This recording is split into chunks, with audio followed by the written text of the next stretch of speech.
आज उठल्याबरोबर म्हटलं पहिला मुरंबा भरवून घेऊ, कारण नंतर खराब हात ते लागायला नको, की लवकर खराब होतं. तर मी त्याला पूर्ण अर्धा दिवस आणि रात्र ठेवून थंड करून घेतला होता. त्यानंतर ते डब्यामध्ये काढला आणि खूप टेस्टी झाला आहे. तुम्ही नक्की ट्राय करा. आज संडे होता आणि मला काय एवढं लक्षात नाही आलं, की आज कोणीच नसणार रस्त्याला, त्यामुळे मी ह्यांना उठवलं नव्हतं आणि आता एकटीच कसं जायचं, पण तरीसुद्धा जावंच लागलं. मी गेले, मस्त वॉक करून आले. त्याच्यानंतर आता टिफिनला काय बनवायचं हे बायांचं तर रोजचंच टेन्शन असतं आणि त्यातल्या त्यात माझ्याकडे आज काय भाजी पण नव्हती. भाजी असली तरी टेन्शन असतंच, पण आता भाजी नव्हती तर म्हटलं बेसन करूया. त्यांना बेसनही आवडतं खूप. बेसन केलं आणि अजून एक काहीतरी त्यांना नाश्त्याला करायचं होतं, तर मग मी म्हटलं ऑमलेट करूया.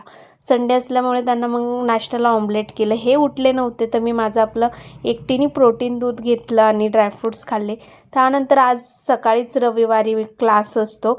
ही बिचारी लवकर आलती आणि पूर्ण मुलं येईपर्यंत फक्त बॅग भरायची, बॅग काढायची एवढंच काम करत होती. त्यानंतर नाश्ता करून घेतला, आराम ते केला, तर दुपारी हे आज लवकर आले आणि येताना आईस्क्रीम पण घेऊन आले. आता लवकर आले तर कुठेतरी जायलाच पाहिजे, तर म्हटलं बाहेर फिरून येऊया. तर आळंदीमध्ये इतकं जास्त ट्रॅफिक आहे की मूडच खराब होतो.